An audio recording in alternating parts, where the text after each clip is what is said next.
ready for some football. I don't know about you. Who else could it be but your man Lou? Yeah. Who else could it be? For me, your man, Louie T. Welcome to Monday Night Football Overtime. Bills, Jets, AFC East Family Business. If these two teams said they ain't did it, then they ain't did it. But if they did, well, that's family business. You know how the family do it. Man, it is never a good look for the Neffel when after a game, the first thing we're talking about is the officiating.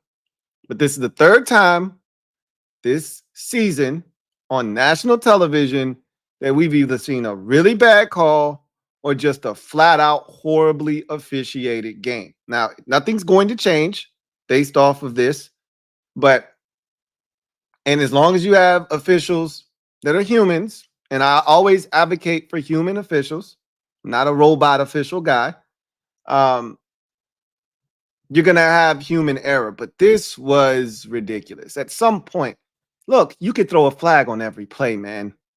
That Joe Tipman flag at the end there, that holding, that's a terrible call. The AJ Epineza roughing, that's a terrible call. What are we doing here? Like, seriously, let these guys play football. My goodness. Honestly, the Bills needed to win this game because they were the ones probably screwed the most tonight by the officiating. Both teams can complain about the officiating tonight. They were both screwed by it. But, I mean, each team had an uncatchable football and a pass interference flag. Like the Josh Allen PI to the deep ball to, I want to say, Mac Hollins. That ball was 6 yards. It didn't even hit the white out of bounds. It hit the green out of bounds. Like, that's how far out of bounds it was. It didn't even hit white. And they call that pass interference? Are you kidding me? I mean, wow. 22 accepted penalties. And that's not even the ones that were either, offsetting penalties or the penalty was declined on the play. There were probably 30 some odd flags tonight. This was ridiculous. My message to the NFL here, the Neffel. When we have games like this, it's the Neffel, not the NFL. The Neffel. Please keep this officiating crew as far away from my favorite team as you can. Please, I'm begging you. He's turned into the new ladies' man as far as the head officiator is concerned, and his crew is awful. I mean, if you breathe on a guy the wrong way, it's a flag. That's no way to play football. It's too physical of a sport for you to be calling soft-ass calls. All right? I'm much more on the side of just let them play. There's going to be tugging and grabbing and pushing and a little extra physicality. One of the officials got in his feelings. I don't know what Javon Kinlaw said to him. There's probably 2 or 3 trigger words that'll get you flagged up, right? The things that you need to stay away from saying it to an official, but you got to allow guys leniency to be upset if they don't think a call was right. I don't know what he said, so I can't be too upset about that. But really, we're throwing a flag because he said something to you? If that's the case, throw him out of the game then. If it's that egregious. My goodness. I mean, this game was just a mess. Then the missed field goals, the wind was no joke. I mean, the wind in this game was a sumbitch. I mean, a 32-yard field goal, I think, was missed tonight. Was it 20-something? It was so close that I was shocked. I think it was from 20-something yards away, maybe. You just don't see those field goals missed from that distance, but the wind was no joke. I mean, I couldn't even charge the first Tyler Bass miss to the wind. That thing never stood a chance. I mean, he kicked that thing all the way to the left. My goodness. But when it's all said and done, we can sit here bitch and moan and complain about the officiating, and it was awful. It's one of the worst officiated games I've seen in a little while.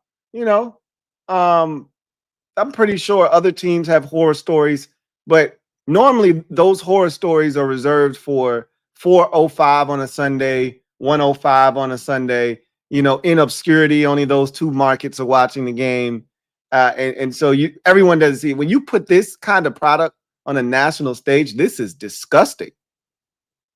This is disgusting. I mean, this was ridiculous. But strip all of that away, and the Bills come away with a massive 23-20 win, go to 4-2, and this thing feels over. This division feels over. I mean, who's any good in this division? This division is trash. Before the season started, one of the strongest divisions in the entire conference. It's one of the worst divisions in football. Give me the AFC South over this AFC East nonsense. The Jets are a mess, and they deserve to be. Their owner is a clown. And so when you're a clown, welcome to the circus. The Dolphins have no life without Tua, and I can't even believe I'm saying that. Tua's not that good of a quarterback, but when you didn't prepare for life after Tua with your backup quarterback situation, this is what you get. And the Patriots, they're being the Patriots. 20 years of dominance, this is what happens to you. You had your run, now you have to suck. And so it's really just the Bills. This 2-game lead over everyone in the division feels commanding at this point. This feels commanding. Just don't self-destruct. I don't even know if Buffalo's that good. I told you when they started 3-0, I said we're going to find out a lot about this Buffalo Bills team over the next month. After they beat Jacksonville, they had won against the Dolphins on a Thursday night, and I said they're gonna beat Jacksonville, and they wiped the floor with the Jaguars. And I said they're gonna beat Jacksonville, and after they beat Jacksonville, we're gonna find out just how good the Bills are. That's what I said. And they then promptly went to Baltimore, got their doors blown off. They went to Houston, and Josh Allen forgot how to play quarterback.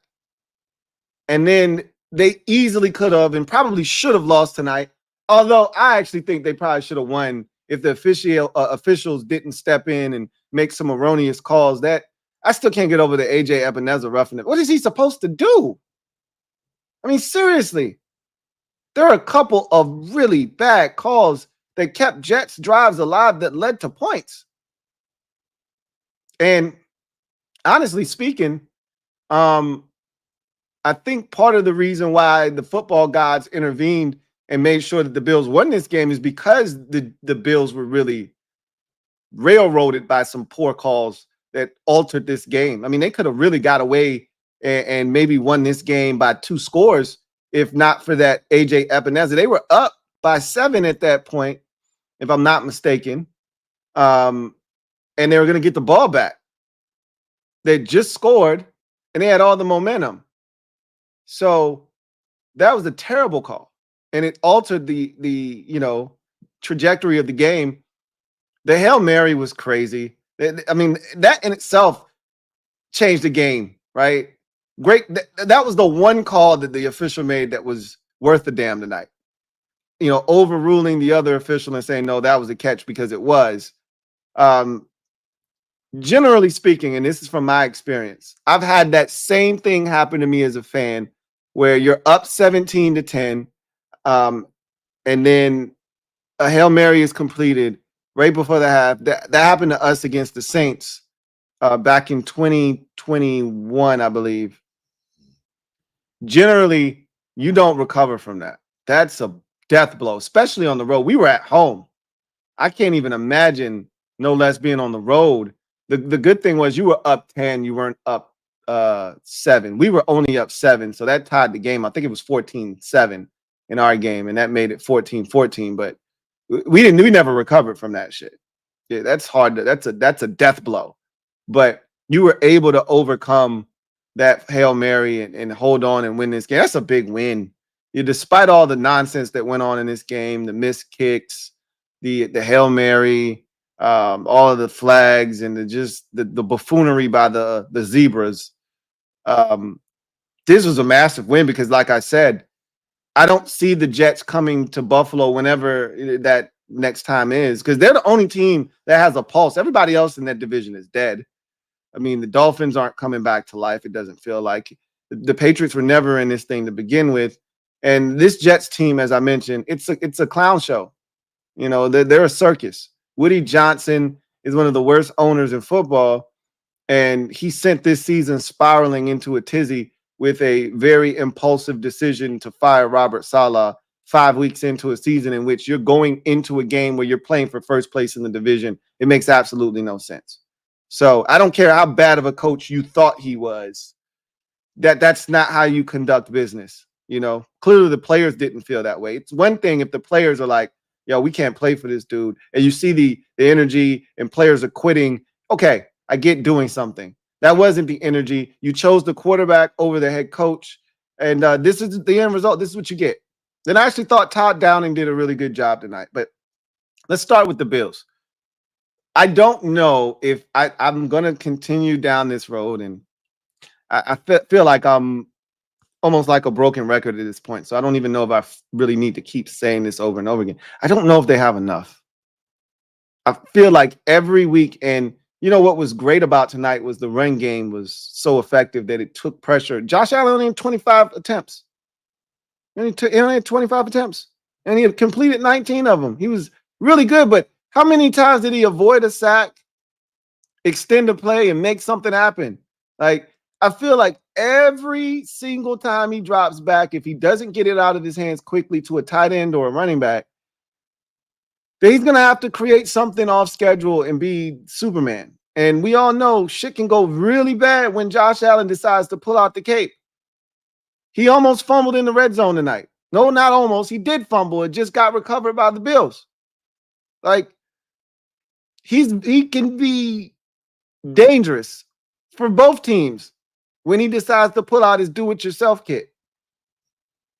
And although he hasn't thrown a pick this season, he's been damn close to throwing a pick at least 4 or 5 times this year. As you heard Aikman say it. I totally agree with that assessment. And, you know, it feels like he's got to do more because he has less. And normally for a guy that's one of them ones, because Josh Allen is one of them ones, and you can get away with having less around a guy like him because he can elevate the rest of the team. I just don't know if it's going to be enough when you play, you know, good teams. And it hasn't been this season. And the proof is in the pudding. It wasn't good enough against Houston. And if Nico Collins doesn't go down in that game, you probably get blown out. That was a 20-0 game, right? Definitely wasn't enough against Baltimore. That was 35-10. I don't need to go down that road again. And so I don't know, man. Like Ray Davis, that was a great story. He was awesome tonight. I thought the game started off really well with Ty Johnson running it well. And the ground game was really outstanding for the Bills tonight. And it took a lot of pressure off of Josh Allen, allowed him to not have to throw it 37 times. Because if that would have been the case, I think it would have been a repeat of week 1 last season, because that's the kind of vibes I was getting at the end of that first half. You guys dominated the first half of the game last year where Rodgers got hurt in week 1. And then for some inexplicable reason, you know, Josh Allen comes out, chucks the bitch 30 times in the second half, throws a bunch of picks. You ultimately lose that game to Zach Wilson. And I was like, I hope they don't do that shit again. And it kind of gave me, though, after the Hail Mary, I'm like, uh-oh, that's not good. And then, you know, you come out in the second half and you miss a field goal. And I was like, man, this doesn't feel good right now. But they stuck with the run. I got to give Joe Brady credit. He stuck with the run. And the Jets really didn't have any answer for it. And I'm glad he didn't get away from it and say, hey, I'm going to ride 17. He's going to get us the win, because that's how you get yourself into trouble. And not having James Cook tonight and finding a way to win on the road in a game that, again, this was a massive game. If the Jets win this game and it's all tied up at 3, it's 3 straight losses for the Bills after starting 3-0. And for as dysfunctional as the Jets have been to start this season, we're all tied atop the division. As I mentioned, there's nobody else in sight. And to make matters worse, you allow a Dolphins team that has been shit this year to just be a game back of first place had you not won this game. So this is a big win. You create massive separation from you and everyone else in this division. The next closest team is 2-4. And so all you got to do at this point is probably just play 500 ball the rest of the way, and you probably will win this division. Like, seriously, I'm not bullshitting you. You could probably go 6-7 the rest of the season, which would put you at what? Wait, first of all, that's poor math because that's 19 games. They don't play 19 games on the schedule. You could probably go, theoretically speaking, and I'm not bullshitting you here, you could probably go 5-6 the rest of the way. That'll get you to 9-8, and that would probably be enough to win this division. It's such a poor division right now. It really is. I'm still waiting for somebody to step up and declare themselves the alpha of this group, even if they're not truly an alpha. I'm still waiting. Like last year with the Chiefs, at some point, and I'm hoping it's Keon Coleman. I don't see it. And I don't see it right now. But last year with the Chiefs, Rashid Rice at some point, and maybe it was like week 12 or 13, we had seen it. You know, we had seen flashes throughout the course of the young NFL season, but it took about 3/4 of the way through the season in the regular season for us to really say, okay, it's Rashid Rice, right? I'm waiting for someone to start showing. I haven't seen one person outside of maybe Khalil Shakir, and I don't know if he's capable. I don't know if that's like, if he's capable. Clearly, I don't even know if his body's willing to hold up. He's dealt with injuries this year and things of that nature. I just looking for one guy to say, all right, I'll do it. It's me. I'll be the guy that if we need someone to have 8 catches for 96 yards and it'll be me, right? And maybe it is Khalil Shakir. Where's the guy? Okay, it's 3rd and 6. Josh has somewhere, it needs to go somewhere. Who's that guy? You know, right now it feels like it's Dalton Kincaid. And right now that's who it feels like. And maybe it'll be skill guy by committee. And, you know, one play it'll be hell, we had a Dawson Knox sighting tonight. I forgot he was on the team for a little while. But maybe it'll be skill guy by committee. And one time it'll be Dalton Kincaid. The next time it'll be James Cook. The next time after that, it's Khalil Shakir. The next time after that, it's Curtis Samuel. Who knows? You know, maybe it's Mac Hollins one time. Then it's Dawson Knox. You know, Ty Johnson. Maybe guys will take turns stepping up and giving you a shot. But I don't know. It just feels right now like a situation that is somewhat like there's nothing you can really do, I don't think, at the trade deadline, because from a financial standpoint, I don't think you're in a position to really spend money. That's why you really didn't do much this offseason. You were financially strapped for cash. And so I don't think you're in a position. I go back to, and I hate to keep reiterating this, but I just go back to, I don't think that this is a Super Bowl caliber roster. I don't think it's a good enough group around Josh Allen to win big in big games against good quality opponents. But you're 4-2, and you're going to win this division, and that's all you're looking for. You're battle tested. You've been in the postseason. You've got enough battle scars. This is a weird season. I'm going to tell you right now. Anybody could win the Super Bowl this year. Anybody. I'm not bullshitting you.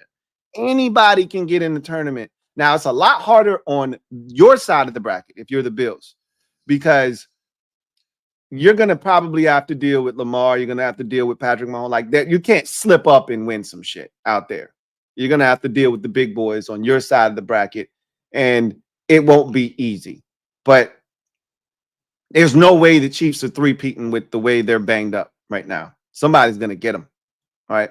Somebody's going to get them, because if they don't make a move at the trade deadline, they're going to be in a similar spot to you, where Like, I mean, here's the difference. They still got Travis Kelce. And Juju Smith-Schuster might be able to step up for him. They still got the Xavier Worthy kid. They still got enough stuff, and Mahomes is that guy. You know, he's a little bit different from Josh in the sense that he knows how to find a way to win, you know, in these types of situations. But somebody's going to get him this year. Could it be you? I don't know. Only one way to find out. Get there first. Win your division, get a home playoff game, then we'll talk. But this was a big step in that direction. And I love the way that you guys approach this game. The Jets have an issue stopping the run. You know, Robert Saleh tried to lie to us at the beginning of the season. Troy Aikman talked about it when they played the 49ers and got gutted on the ground. And he said, when we need to stop the run, we'll stop the run. Bullshit. You needed to stop the run tonight. You couldn't stop the run. You needed to stop the run in week 1. You couldn't stop the run. And so I loved that Joe Brady said, well, if it ain't broke, we ain't fixing it. And if you can't stop it, we going to keep pounding that bitch. And they ran the shit out of the football tonight. How many yards did they actually run for tonight?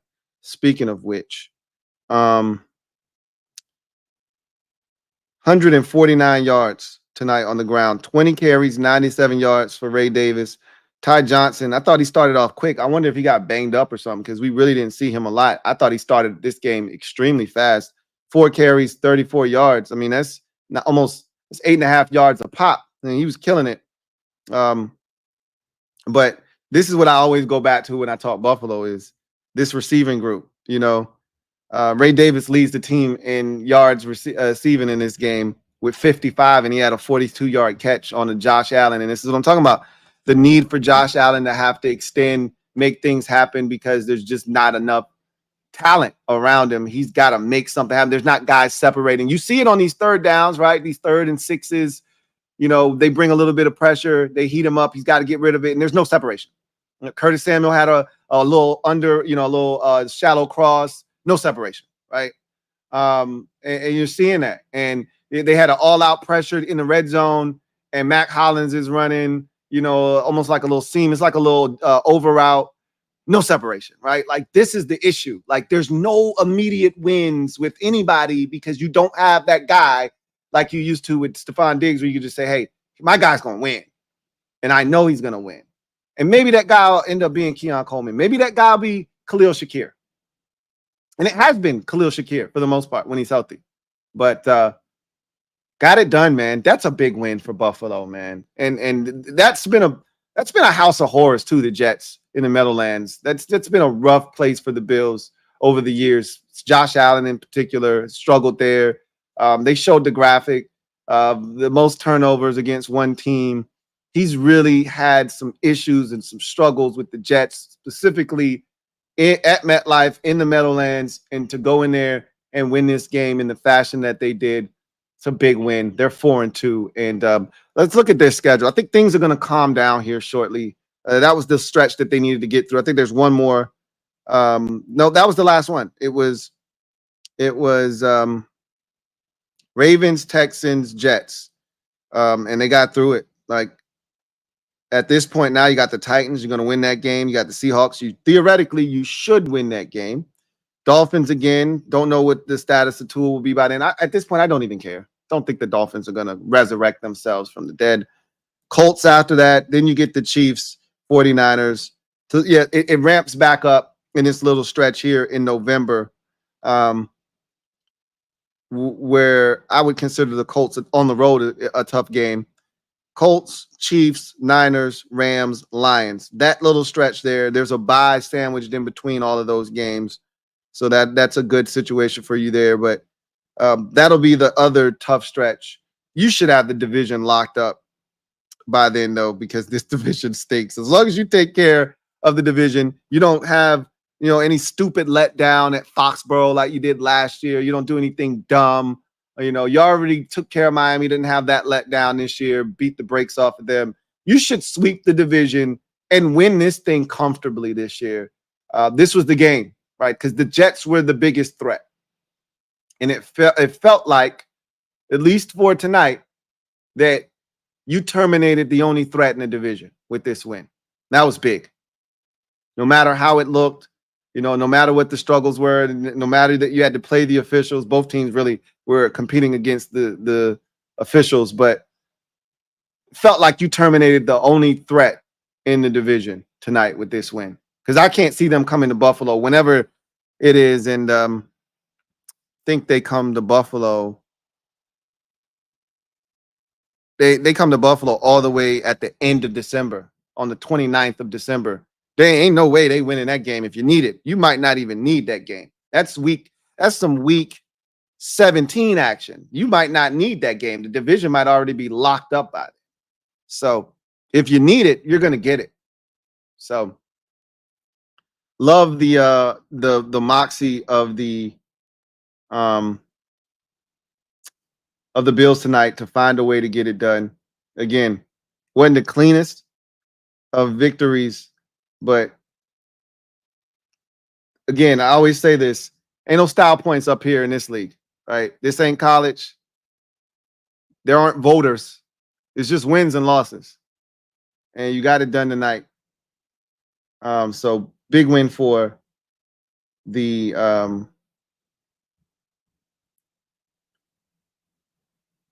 Buffalo Bills. So let's get to the Jets now. And look, I wish I could say that I felt bad for the Jets, but I don't. I don't have a single remorseful bone in my body. There is not one sympathetic bone in my body for the Jets. This shit started in the offseason. Rodgers not showing up for mini camps and OTAs, and this shit felt disastrous. It felt like, and I told you last year when they were putting this thing together, the way that they went about essentially acquiring Aaron Rodgers and how I felt like, hoard themselves to Rodgers in terms of getting as many people on board before he made his decision whether he was going to retire, which we knew Aaron Rodgers just wanted the attention. He wasn't going to retire. They went out and got all these people to make him comfortable: Alan Lazard and Randall Cobb and Nathaniel Hackett and all these guys that would make it feel like it was Green Bay all over again. I'm like, this is bullshit. If he wants to play, just bring his ass on and say, hey, we're going to give you a chance to win a Super Bowl like Brady did. But you don't run this shit. Clearly, he does run that damn team. Clearly, he does. And that was the mistake from the jump. And tonight, I will say, they looked more cohesive as an offense. Probably the best, even though they beat up New England a couple of weeks ago on Thursday Night Football, maybe a few weeks ago on Thursday night, and maybe it looked like they had gotten their shit together. This was the most cohesive offensive performance that they've had all season. Rodgers almost threw for 300 yards. They finally had a semblance of a run game, which they had not had all season long. And their biggest issues tonight were their inability to punch it in the red zone. They were 1 of 4. And I always tell you, if you want to find out how an outcome of an NFL game was reached, go straight to red zone efficiency in the turnover category. And that generally will give you your answer as to how the outcome was reached. The Jets were 1 of 4 in the red zone. And it wasn't just, okay, 1 of 4, you had to settle for 3 field goals. It was 1 of 4, oh shit, you missed 2 field goals. So you only came away on those 4 red zone trips with 10 points. Like, what the hell is going on here, right? So they really struggled in the red zone. Breece Hall had a big run. That has to find a way to be a touchdown, bro. Like, that's a great play by Taylor Rapp, stopping. And if I'm not mistaken, that's the same drive that they ended up missing the field goal on. So that's a 7-point tackle is what that is.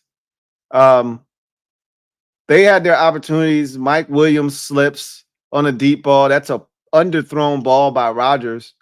But how he slips there, I don't know. That's a hell of a play by Taron Johnson to come and pick that thing off, though. I believe it was Taron Johnson that came out of nowhere, seemingly, and swooped in front of Mike Williams because he was going to catch that ball on his ass, on the seat of his pants. He was going to catch that football. And he swooped in and took that thing away. What a play, man. Rap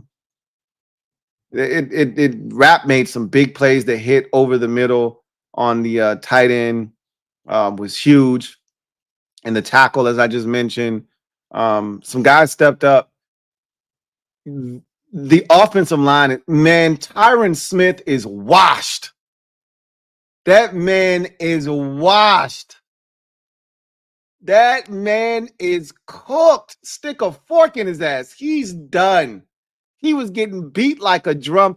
He made AJ Epineza look like Von Miller tonight. AJ was giving this man work. Puts in work.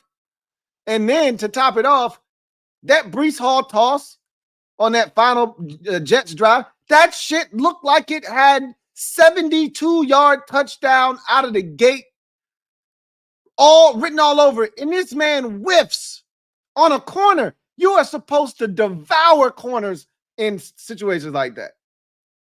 Devour. I'm talking about that is an offensive lineman's dream to pull out on a toss play and get outside, and you see this dangly pause, pull out, dangly. Yeah, a lot of questionable choices of words there. But let's get one more pause in there just for station identification. You're tuned in to the Louie T Network. You got a defender out there as a cornerback, a defensive back. That is a lineman's dream where you're like, oh yeah, I'm finna crush this dude. I'm gonna put his dick in the dirt. And he whiffs. I mean, this is how crazy that play was.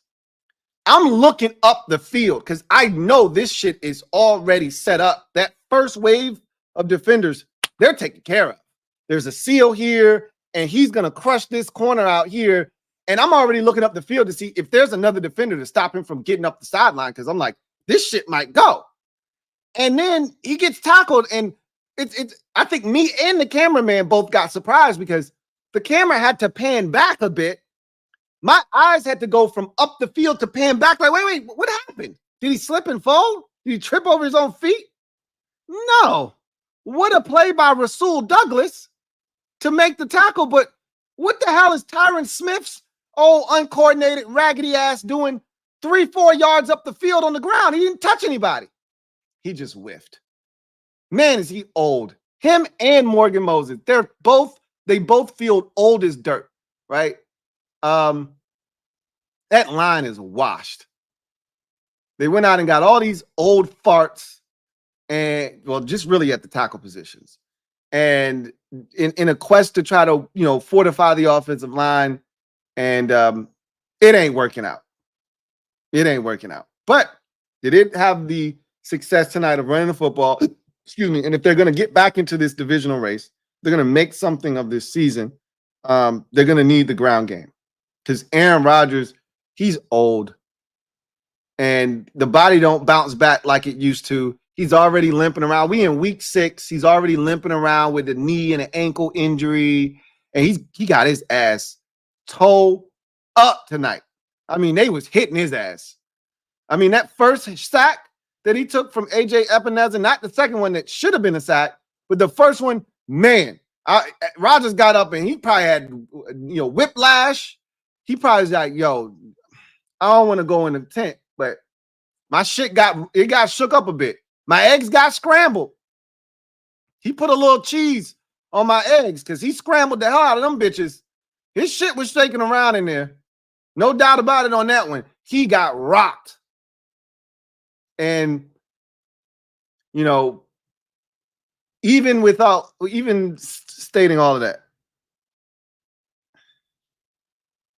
best rush game of the season for the Jets. Lazard went over 100. Garrett Wilson went over 100.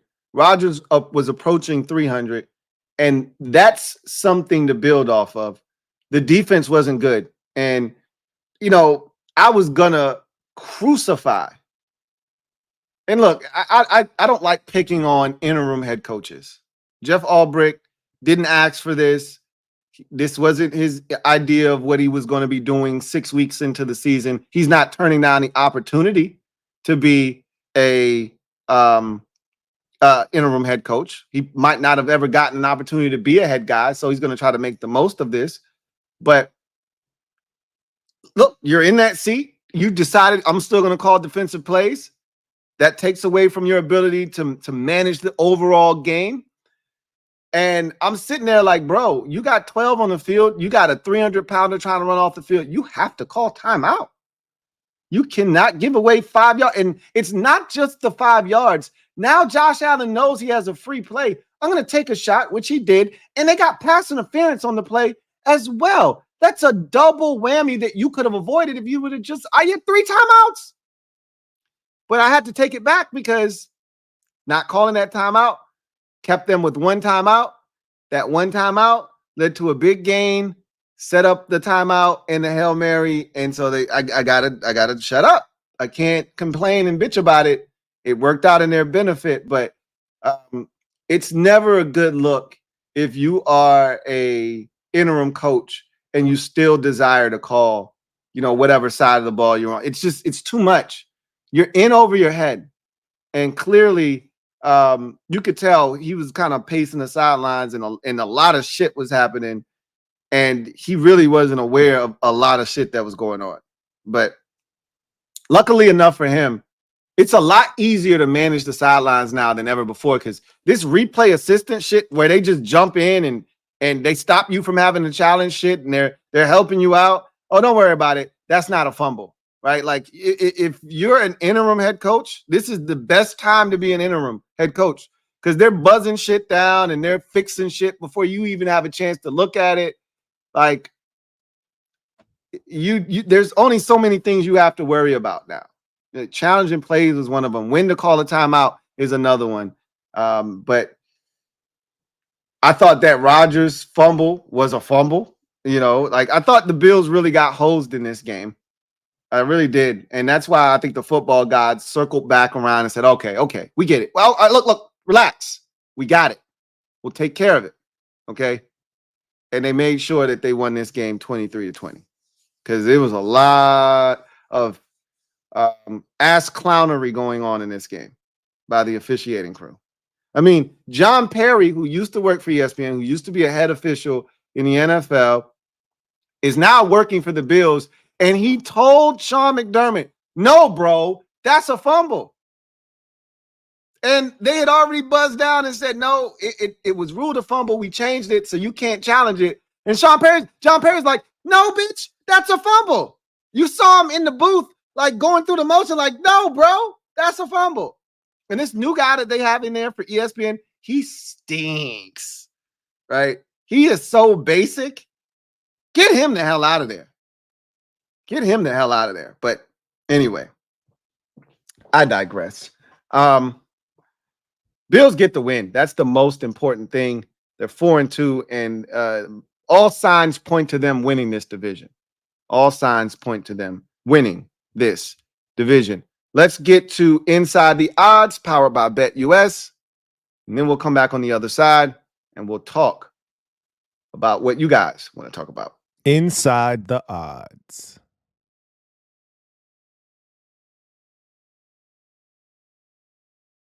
Looking for a new book this football season? BetUS has you covered. Fastest payouts in the industry. Get up to 10% back on your net losses twice a year. How many books are doing that? And here's the big kicker. 150% sign-up bonus for new users, up to $2,000 on your first deposit. And then the next 2 deposits thereafter, 125% sign-up bonus when you use the promo code YouTube150. That's right. Go to betus.com and use the promo code YouTube150. So the odds on the game tonight, +1 for the Jets. The Bills were a 1-point favorite in this game. Vegas knew this was going to be a nail biter. I thought the Jets were going to win this game 20-16. That was the score I had in my mind, 36 total points. Jets win this thing in an ugly rock fight. My mantra and my motto, when you have an interim head coach, the team wins that first game, and they did everything in their power to try to win this game for Jeff Albrecht. It just wasn't in the cards. But the Bills covered the spread. The over-under total was 41. They covered that as well. They went on the over, or rather, not covered that, but they went on the over there. 43 total points in this game was a little bit more than what I thought was going to be scored. I thought 20-16 was going to be the score, so I would have definitely taken the under there in this particular game. So that was the over under and the point spread. Now let's take a look at some of the specials today. And also real quick, if you're on BetUS, check out the prop builder. Some really interesting things you can put together, win you some money. I've seen some interesting tickets that people have shown me where I'm like, yo, that was a pretty interesting prop bet you put together. I've played around with it myself. It's a lot of fun, but let me just say this too, while we're on the subject matter. Gambling can be fun, but gamble and bet responsibly. Only bet what you can afford to lose. Here are the Monday specials from BetUS. The Jets and Bills to score in all 4 quarters. Did that take place? Interesting. Let's see if they scored in all 4 quarters of this game. My guess is no. It felt like there were a couple quarters here that neither team scored. So let's see. Yep. The Bills didn't score in the 3rd and the Jets didn't score in the 4th. So neither team scored in all 4 quarters. So Bills didn't score in all 4 quarters. Jets didn't score in all 4 quarters. So neither one of those came to fruition. Both teams score in all 4 quarters. That was the one you wanted to hit. You put down 100. You could win 1,000 on the money line. But again, neither team scored in all 4 quarters. Each team had 1 quarter that they did not score in. Any quarter to end scoreless, that didn't happen. Either one team or both teams scored in every single quarter. And then no touchdowns scored in the game. And I wouldn't have been shocked. The Jets have had a couple of those type of games this season where there weren't a lot of points scored. Obviously, a couple of weeks ago in that game against Denver, the weather was not cooperative. But as we've seen with this Jets team, the score hasn't been all that high in these contests that they've been in. So I wouldn't have been shocked if this was one of those games that somehow field goals ended up being the flavor of the day. But with the way these kickers were kicking in this game, it was no way field goals were going to be what ultimately decided this game. Because at some point, as a coach, you get tired of your kicker missing, you're going to start going for some shit. And the Jets were close enough. I mean, the Bills too. I think they both had, the Bills kicked a 2-yard field goal, right? And the Jets, I think they missed a 29-yarder or something like that. So at some point, you like, you know what? F this. We're going for it. But want to give a big shout out to BetUS for providing these props and odds for this game. Let's get to the comment section, see what you guys have to say. Black Spirit, thank you for the super chat. Greatly appreciate you. Black Spirit writes, it's funny. Cowgirl fans are just now finding out that Dan Quinn was the reason they scored on offense, setting them up short fields and turnovers. Dallas offense is basic 60 mil, 3 field goals. Look, I tried to explain to them that DQ was the secret sauce for their success. Not like overall as a team, but they did so much defensively, creating turnovers. It's a mindset. It's putting guys in the proper positions. It's the demand of, hey, here's how we're going to attack them, and this is how we're going to take it away. And like you said, it wasn't just that they were scoring, because of short fields. The defense themselves were scoring points too, right? So it was twofold. Either they were taking it away and scoring themselves, or they were taking it away and setting up short fields.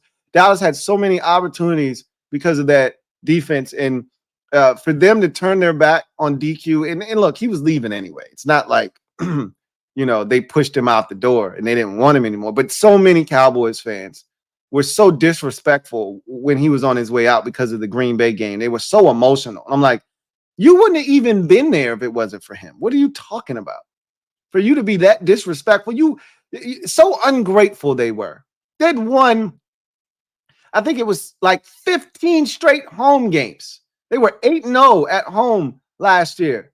And a big part of the reason why is because of that damn defense. And yet, when they got beat up in the playoff game versus Green Bay, it was his fault. Oh, and they start, he couldn't stop the run. He couldn't do this. What about all the shit he could do? What about all the shit that he did do? What about all the turnovers that you guys forced? What about all the short fields your offense had? What about all the opportunities your offense had to possess the football and have opportunities to score because of that defense? And you're just going to focus on the run game and the Green Bay game? Okay, well, you got your wish. You got Mike Zimmer now. Yay! What's Zimmer? What is he doing? How are things going? Yeah. About that. It is what it is, man. At the end of the day, those who don't hear, a wise woman once said to me, and the truest words have never been spoken. Wise woman once said to me, those who don't hear, feel. Unfortunately, Cowboys fans, they wanted to act as if Dan Quinn wasn't a huge part of their success. They didn't need him. This is an upgrade. They listened to, dodos like Mina Kimes who said that this was going to be an upgrade.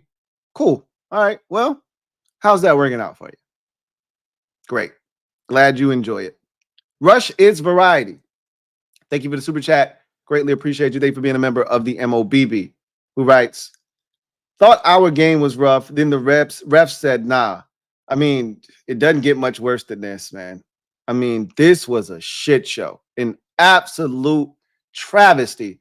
I'm on social media and people are like, bro, just stop throwing flags already. Good grief. It got to the point now where you were, every play, you were like, is there a flag?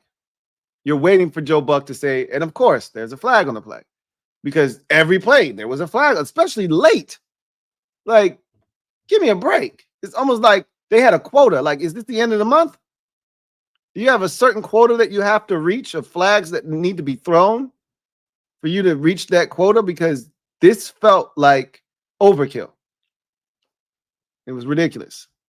Swaggy P, thank you for the super chat. Greatly appreciate you. Thank you for being a member of the MOBB, who writes, man, these refs wanted to be the stars of the show tonight. Ray Davis, that boy good.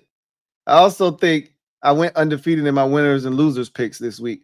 I think somebody did go undefeated. Like, I already had said somebody's going undefeated this week because it was too easy, right? Like, I just thought about my sheet. I had 3 losses. And if I didn't pick Baltimore, if I didn't pick Washington, if I didn't pick and this is easy stuff. Like, it's easy for someone to pick every pick that I had and not take Jacksonville, because why would you do that? That was stupid. And I went with the London thing. I didn't realize, bozo, they're playing the New England Patriots next week. First of all, the Bears truly showed up and made this a home game. Like, I got to give them credit. They showed up, they were loud, and they made it feel like a true road game. I thought Jacksonville had enough support there. They've been there enough times where their fans would be there and be loud and make it feel like a home game for them. No, those Bears fans showed up and showed out for their team, and they made it feel like a road game for Jacksonville. And the Jaguars did the thing that the Jaguars do, right? So that was a very avoidable loss, right? The Baltimore game, it easily could have said, nah, Washington's not winning this game. And then tonight, right? The Bills were the right side. I only picked the Jets because they fired their head coach. So if you just did the right thing there, you could have easily won all and there were no true upsets. The first 5 weeks, there was no way you were going undefeated because there were upsets every week. A team that was a 5-6 point underdog, 3-4 point underdog on the road, went in and outright won. I think there could be multiple, and we've never had anybody go undefeated before. And I'm not going to try to demean anybody that went undefeated this week, because undefeated is undefeated. That's hard to do, right? But nobody's ever gone 16-0. That's the real undefeated I'm looking for, right? 14 games this week. I'm pretty sure somebody went 14-0, because I was already thinking in my head, even if the Jets had won tonight and I had 2 losses, I was still thinking somebody has no losses this week. So we'll get to it though. I haven't looked at the sheet, so I can't tell you, but I'm pretty sure. And I wouldn't be shocked if you went undefeated and about 2 or 3 other people did too, did as well. Rush is variety. Thank you for the super chat. Greatly appreciate you. Double up. Thank you for doubling up. Who writes? Went 13-1 on my picks. Went heart over head. Yeah, this was an easy week. I don't really like, this isn't the week to brag about what you did. If you did good for you. You should have did good this week. Anybody that didn't have double-digit wins this week, you went too far out of bounds. It's okay to color outside the lines sometimes, but this was one of those weeks where if you just followed the chalk, right? If you just followed the chalk, you had 12, 11, 12, 13, even 14, and went 14-0 wins. Just follow the chalk. If you tried to go out of bounds and pick the Raiders, or you wanted to, I think the Giants are going to upset the Bengals. Like if you tried to be special, I think the Chargers are coming out, the Broncos are hot. Like if you tried to be special, then you paid for it. But if you just followed the chalk, 14-0, 13-1, 12-2, like everybody did that this week. I expect this to be a relatively easy week. Spence Colleagues, been a member for 26 months. Who writes, Lou, please explain this unblocked tight end penalty. Unblocked tight end penalty. I don't even know what you're referring to. I'm confused. Now, whatever you're talking about went straight over my head. I have no idea what you're referring to. But there were so many penalties tonight. I mean, and there might have been a couple that you like, what? Huh? It was a lot of nonsense going on tonight. Excuse me. If you give me further clarification on what you're referring to, and if you're seriously looking for clarification on something, I may be able to help you, but I seriously don't know what you're talking about. JP, thank you for the super chat. Greatly appreciate you. Thank you for being a member of the MOBB. My guy, John Perez, writes, I'm like you. I have no sympathy for that toxic Jets organization. They're getting everything they deserve, and they're cleaning house at season's end. But here's the problem with the Jets. There's a reason they haven't won enough games to qualify for postseason contention since 2009, because they have an owner in Woody Johnson who is toxic, who is a one-man clown show.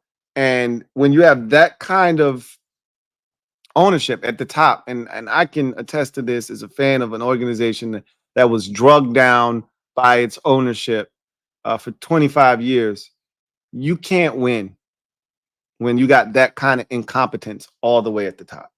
So they can go ahead and clean house. It's just rinse. It's just wash, rinse, and repeat, right? All it is they're going to do it all over again, hire somebody else. They may even fire their GM, Joe Douglas. They're going to hire a new GM. It's the same. They had McCagnon before this, they had Todd Bowles. They had this guy. They had that. Like, all they're going to do is rinse and repeat. Hire a new GM, a new coach. They still don't have a quarterback.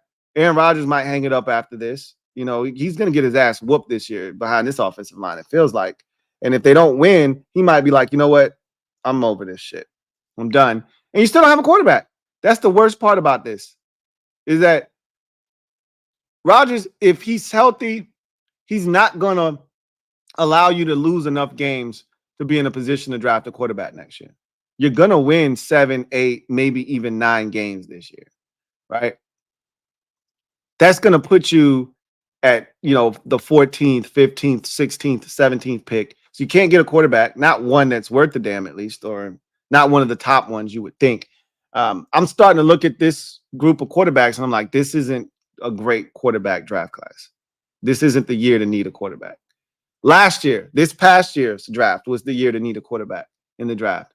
I don't think this next group is going to be all that great. And so you're going to have a lot of teams fighting at the top for maybe 1 or 2 guys. And then, I'm not a big Quinn Ewers guy. but we'll see, right? Not a Carson Beck guy, but we'll see. I'm not a Cam Ward guy, but we'll see. We'll see how these guys turn out at the next level.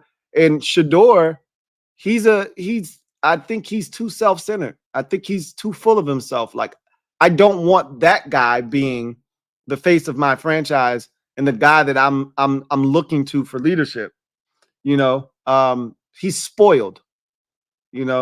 He's been coddled his entire life.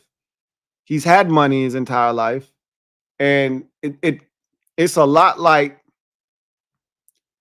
and he's way more talented than the kid that went to UCLA that got drafted in the first round, Josh Rosen. It's a lot like Josh Rosen in the sense that Josh Rosen was entitled his entire life.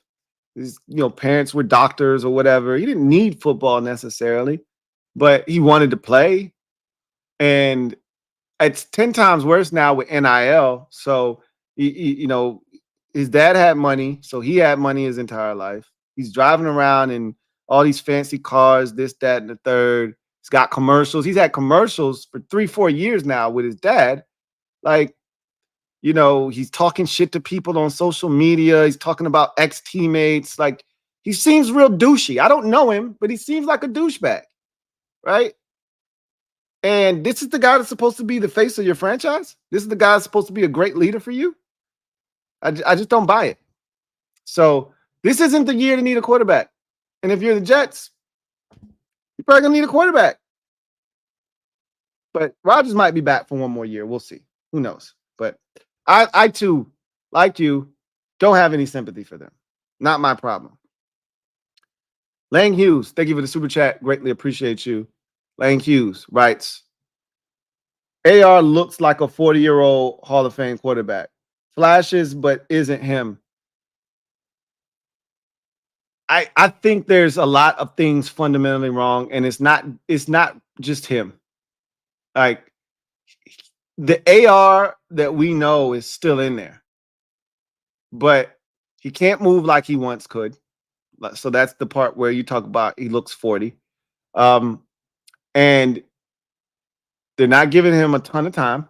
He's got happy feet back there. You can see that after he gets hit once or twice, those feet are starting to move. Like, he's not getting to the top of his drop and settling down. He's getting to the top of the drop and he's getting antsy. Like, all right, where do I get the ball? Who can I get the ball to? Like, do I need to get out of here? So, and I don't blame him. You take one or two of those early in the game and it sets the tone for your mind. It happened last week against Minnesota. Those feet got happy real quick. If he took a couple shots early in the game, he took a couple shots early in this game. Those feet got happy real quick. So I think the real question will be, can they run the football, take some of that pressure off of him? They can do that. I think he'll start to get a little bit more time. And then that's when you'll start to see some of those explosive plays. It's still in there. He's still got it.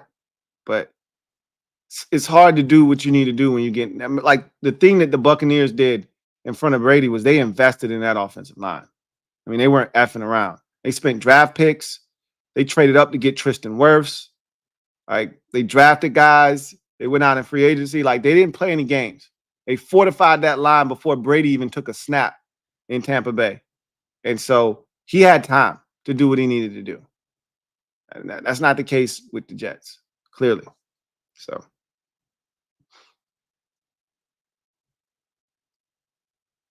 All right, let's get to the comment section. If you use the hashtag LouieTLive, see if we can get to as many comments as we can. We got about 20 minutes remaining on the stream. So you know how this goes. You want your comment read. Super chats are the best way to get that done. But we got about 20 minutes left. So use the hashtag LouieTLive. We'll get to as many comments as we can, as many as time will allow. Spence Callis, thank you for the super chat. Greatly appreciate you. Thank you for being a member of the MOBB. My guy Spence writes, the tight end covered penalty was called 4 times. Oh, you're talking about okay, you said unblocked. I was like, what? You talking about uncovered. Okay, so the end man on the line of scrimmage, that's probably what you're referring to. So on any given play, there are 6 guys that are allowed to be on the line of scrimmage. You have to cover up the end man on the line of scrimmage. So your 5 offensive linemen are on the line of scrimmage, and then you've got a receiver that's either, in the case of the tight end, he's at the end of the offensive line. So if he's on the ball, right, he's covering up the end man on the line of scrimmage. So the receiver has to then be off the ball because that's now 6 guys on the ball, right, on the line of scrimmage. If that tight end is off the line of scrimmage, somebody has to cover him up, meaning there has to be a 6th person on the offensive line or on the ball, in the line of scrimmage. So the receiver out wide has to cover him up. And so you can't be uncovered on the end of the line of scrimmage. So if the tight end is on the ball, receiver's off the ball, right? You see the receivers talking to the officials, telling them I'm on or I'm off, because you have to cover up the eligibles on both sides. So wherever that tight end is, that's the strong side of the formation, and you got to cover that guy up, right? If they bring in a tackle eligible, if he comes into the game, if he's on the ball, you off the ball, right? If he's off the ball, you get on the ball, right? So that's where you hear that. That's where you get illegal formations and things of that nature. So again, it's just simple mathematics, and it's just understanding who's on, who's off, that sort of thing. And it's honestly, it's one of those penalties that it's very avoidable. It's a pre-snap penalty that if you just line up correctly, it's avoidable, and you shouldn't have it happen, right?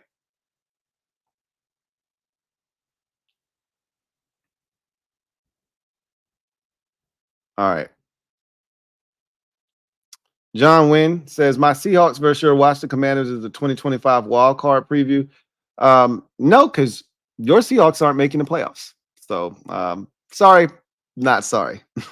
Sorry to be the bearer of bad news, but your boys aren't going anywhere but home.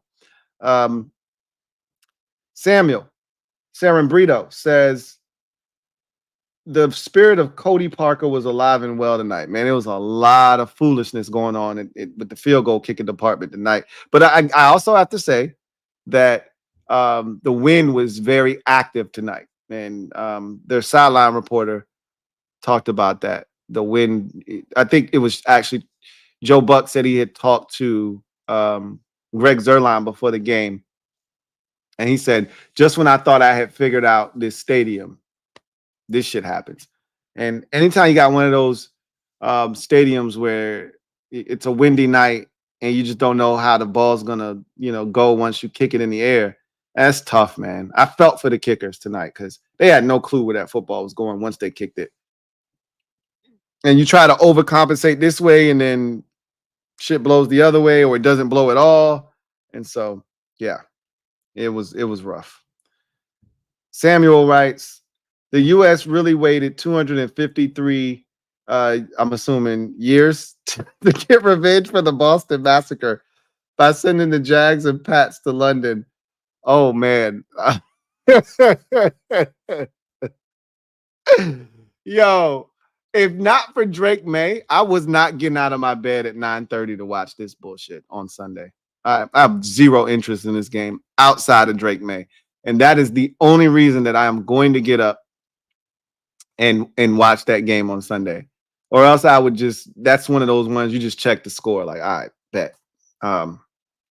I've done that before on some of these games. I remember a couple years ago, the Falcons and the Jags played over in London. I had zero interest in the game, or it might've been like the Jags and the Lions or somebody like that. I had zero interest in the game. I just checked the score box. Like I still wanted the team that I picked to win, but I didn't watch the game. And this would have easily qualified as one of those type of games, but Drake May's in there now, so I still have interest. Barely. Kevin, the PRF, writes, Rodgers can still read, but his accuracy is washed. Good luck knowing where the ball is going to go. And some of that, I think, is just based off of footwork right now. His footwork was never great to begin with, but it's horrible now because, one, he's coming off an injury. they talked about it with Kirk Cousins. When you're coming off of an Achilles, or ACL, whatever, it's hard to drive off of your foot or whatever. But I think he's got happy feet back there. When you get your ass kicked behind an offensive line that you don't know where the pressure's coming from, it's hard to set your feet. He is spraying it all over the place. I will admit that. The balls are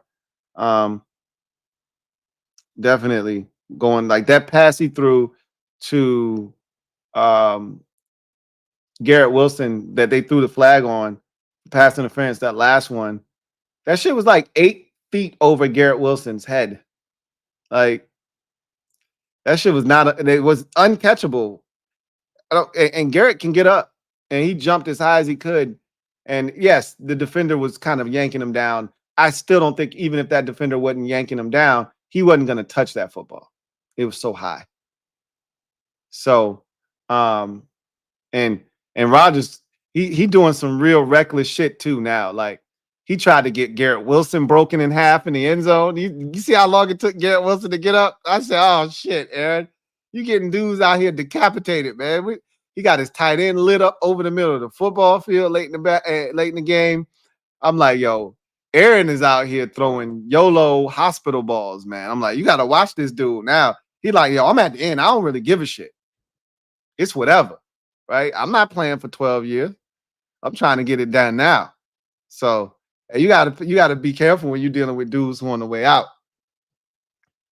because he definitely was putting balls out there where guys was having to make business decisions. Do I want to try to make this catch, or do I want to go to the hospital? AB writes, the lack of separation from anyone else other than Garrett Wilson from this Jets team is also reminiscent of the the Adams Rodgers era when they had nobody else besides Adams. Yeah, but he still had Adams, and that was the thing that would always give him a shot, is he had his one guy, right? And he got Garrett Wilson, but they're not in sync like he and Adams were, right? Where they could look at each other and know bat shoulder fake or go ball, you know what I mean, or slant right here. They don't have that synchronicity, because when you got that one dude, you can do a lot with one guy, and then everybody else just kind of filling the gaps and the blanks.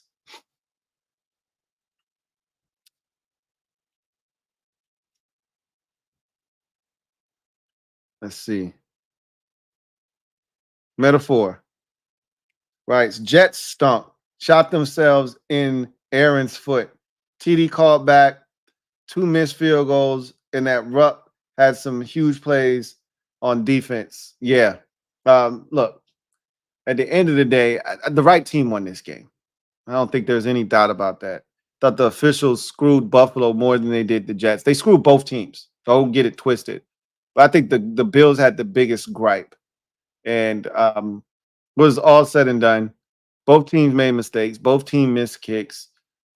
Both teams had big plays negated by penalty. Both teams got great field position or big yardage due to penalties. I mean, both teams had over 100 yards in penalties. We had over 20 penalties called in the game. It was a mess. But when it was all said and done, it felt like the Bills were the better team tonight. I mean, hell, the Jets had a Hail Mary before halftime. That's part of the reason why this game was even close, right?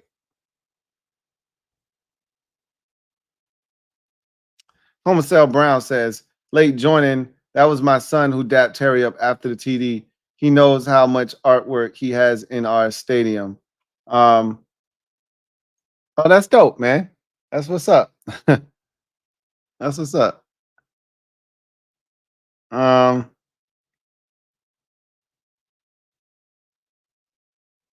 Let's see.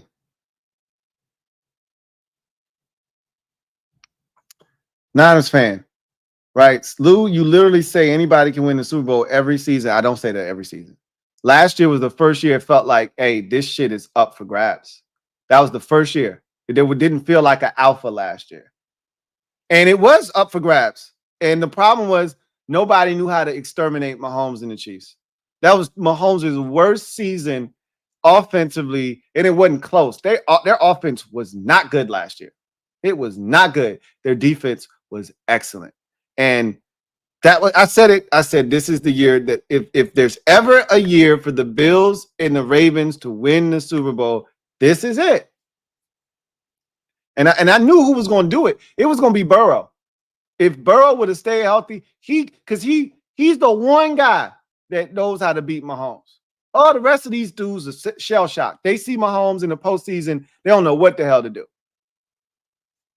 Burrow is that one dude that Mahomes is like, I know I met my match. And he got hurt. When he got hurt, I was like, well, Allen and Jackson, this is your opportunity. This is your moment. And they both threw up all over themselves. Both of them. That was the first time the Chiefs didn't have home field advantage in the AFC. Trust me. That was the opportunity. That was the opportunity. It's even worse this year than it was last year. The only difference is the Chiefs are going to find a way to win, right? And they're probably going to have the number one seed in the AFC. We'll see. Houston's not going away. Houston's not going away. And Houston is just spunky enough and just dangerous enough. And when Joe Mixon is healthy, I don't know if you're paying attention, Joe Mixon came back, had 100 yards on just like 18 carries or something like that. When Joe Mixon is healthy, that's a different Texans offense. And they did not have Nico Collins, and I get it. It was New England, et cetera, et cetera. But they still got Stephon Diggs. They still got Tank Dell. That's a dumb, talented team. And so I won't write off the Houston Texans either. But I don't say that anybody can win the Super Bowl every year. I've only said it last year and this year. 3 years ago, it didn't feel like anybody could win the Super Bowl. The Eagles were dominant 3 years ago, 2022, 3 seasons ago, rather. They were dominant. And the Chiefs were dominant. And those were the two teams. And it felt like that all year long. That didn't feel like anybody could win the Super Bowl. Last year, I said anybody could win the Super Bowl. And Chiefs had a chance to get put out. They had to go on the road for the first time in the Mahomes era in the playoffs. They had to go to Buffalo. They had to go to Baltimore, and they beat both of them. That's on them. And in the NFC, you almost lost to Green Bay. Should have lost to Green Bay. You almost lost to Detroit. I don't know how the hell Detroit let you win that game. Anybody could have won the Super Bowl last year.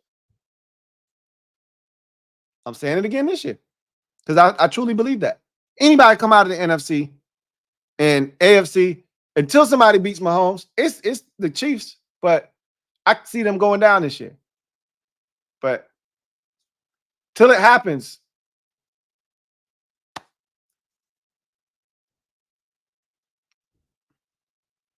Vincent Coe, been a member for 36 months. Ha! Salute to my guy, Vincent Coe, who writes, Caleb is playing pretty well. Is it just because his opponents have been ass, or is he figuring things out? It's probably both. But that's a part of the process, is you get some opponents that aren't very good. You need to take advantage of them. Get you some good reps under your belt and start instilling confidence. It wasn't just Caleb's confidence. He needed to instill confidence in the players. Like DJ Moore didn't believe early in the season. We saw his body language. We saw the way he was conducting himself on some of these missed throws, right? They didn't believe in Caleb. So it wasn't just Caleb wasn't believing in Caleb. Caleb wasn't believing in the offensive line. The receivers weren't believing in Caleb either. And so you gain some confidence. You put up some numbers. You feast on the little sisters of the poor. Get your weight up. And now you got that confidence. Now you feel like you can beat anybody. And that's a good defense. They're running the football now. And Caleb's starting to get, look, Caleb Williams is a good quarterback. There's a reason he went number 1 overall. In a draft with Jaden Daniels and, all these other quarterbacks, Drake May, Bo Nix, Michael Penix Jr., there's a reason he went 1. He's got tremendous talent. So no one should be surprised that he's doing this. And yeah, some of it is the competition, but that's a part of it. Dominate them. All he can do is control what he does to the teams they put in front of him. He can't control who they put in front of him. All he can do is control what he does to those teams. And he's taking care of business like he's supposed to. Yeah, he's figuring things out. Good for him. I like to see these young fellas come in and play well. Will James, stand up. You are the newest member of the MOBB. Mob, you know what to do. Show Will some love. Welcome with open arms. Welcome to the squad. Will James, never, ever trust a man with two first names. All right. Let's get back to the comment section. We got about 5 minutes left. 5 minutes left. See where we left off at. I think we were in here somewhere. Yeah, we were right up in here somewhere. Let's keep it going. All right. Shauna Gang says, "Hey Lou, did you see LB coming for me when he said that we are losers because we lost to the Ravens? He's such a troll and a hater. LOL." No, did he do a video or something? I didn't. I haven't checked the channel. But he is. I told you he feels threatened though by us, so he's gonna lash out. First of all, he's mad. I had him in his feelings the other day. I had him in his feelings. Oh man, I had him in his feelings. So like, he's definitely not feeling Commanders fans right now. I'm pissing him off.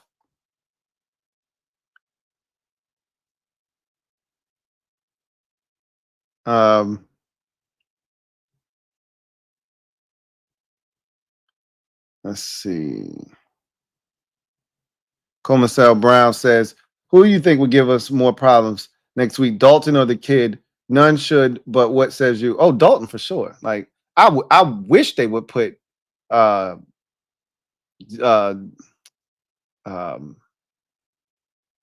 what's his face back in the game.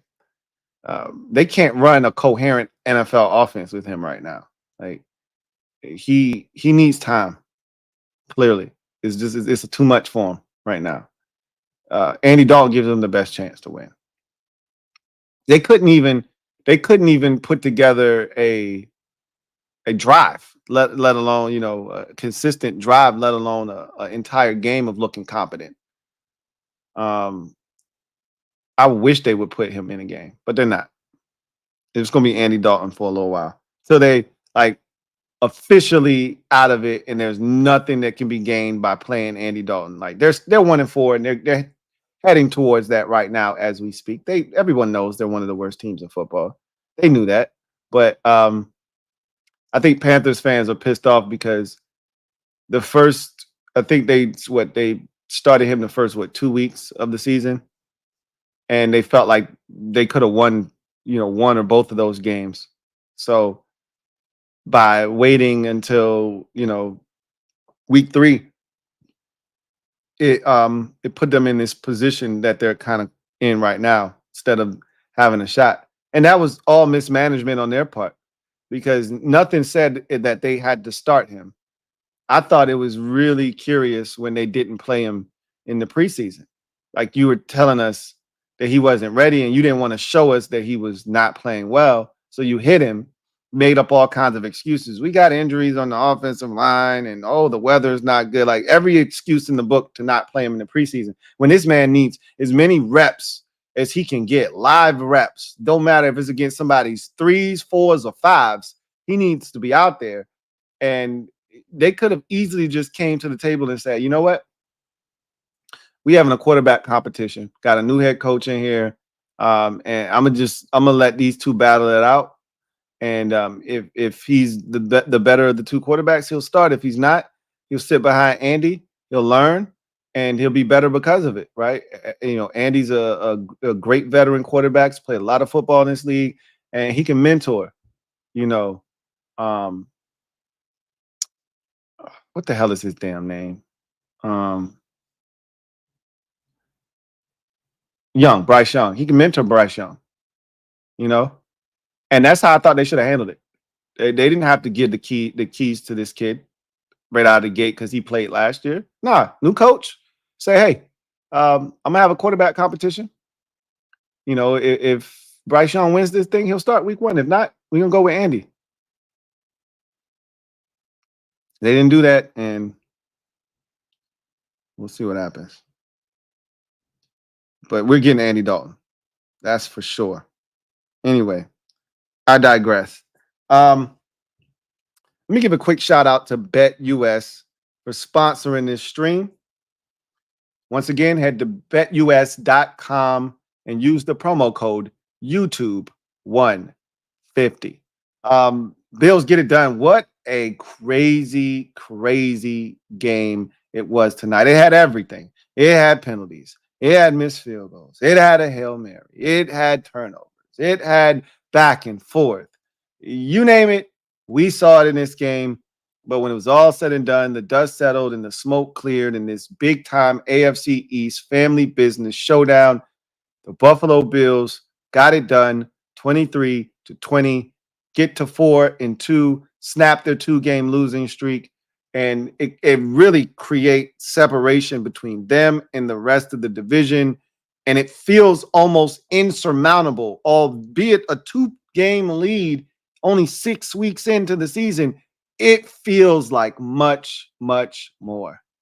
This feels like 4 or 5 games with the way the Jets are playing and their setup right now and the turmoil going on in their organization. The Dolphins situation with Tua, and they just feel lost right now. And the Patriots being the Patriots. This feels like the Bills division to lose. And this was a big win because I don't see anybody else coming remotely close to them in this division. This was one that the Jets had to have. They didn't get it, and it feels like the Bills are now going to be able to run away with this thing and hide. Big win on the road. Huge game for Ray Davis. Over 150 yards of total offense from scrimmage, almost 100 yards rushing. He got a bulk of the carries and the lion's share of the touches out of the backfield with no what's the name of the back that didn't play for the Bills tonight? Yikes. James Cook. With no James Cook in the lineup, Ray Davis took advantage, the rookie out of Kentucky, played his ass off. And the Bills got to give some credit to their ground game and the stick-to-itiveness to stick with it. Even the last play call, the Josh Allen fake toss keep, you know, to solidify the win, get the first down, and be able to milk the clock and take knees in victory formation. Even that was a great call. So kudos to the Bills and the success that they had tonight. They got it done. And I think this is their division now. This was a big one, and they got it done. So that's going to do it for me, your man Louie T here. Got a new member here, Don Return. Stand up. You are the newest member of the MOBB. Don, welcome to the squad. Glad to have you. Look forward to chopping it up with you, Don Return. AJ Meehan, been a member for 27 months. Jets were my only loss in winners and losers, shaking my head. Again, it's going to be a lot of people like that this week. A lot of people with no losses, 1 loss, 2 losses. Anything more than 3, and you were out of pocket. Everybody should be in double digits in terms of wins this week. It was that type of week. If you didn't have at least 10 wins, you did something catastrophically wrong in picking games, and you're not going to factor into the outcome of this league. This was impossible to mess up this week. And if you somehow manage to go 7-7 or 8-6, you might as well stop sending in your picks now. Okay. And I don't want you to do that. I don't encourage you to not send your picks in, but it's going to be a long season for you if you manage to mess this week up. You'll see what I'm talking about. And I haven't looked at the sheet yet. I just knew based off of my sheet. And I only had 2 losses going into tonight's game. I said, if my only 2 losses are Jacksonville and Washington, which you easily could have picked Baltimore and Chicago. You should have picked Chicago. I did the dumb thing. So I needed to pay for that. And Washington, I thought we were going to win. But a lot of people could have, man, they're not beating Baltimore. You can have no losses. This is an easy week to have no losses. This is one of those weeks. Just don't mess it up. Just don't mess it up. Sean McKenzie, stand up. You are now the newest member of the MOBB. Mob, you know what to do. Show Don and Sean some love. Welcome on with open arms. Welcome to the squad, Sean McKenzie. That is going to do it for me, your man Louie T, here on Monday Night Football Overtime. I will see you guys tomorrow for the Louie T Network podcast. If you're a Commanders fan, I will see you for Commanders Nightly News as well tomorrow, among other things. So until then, you guys have a good one. Take care. God bless. Good night.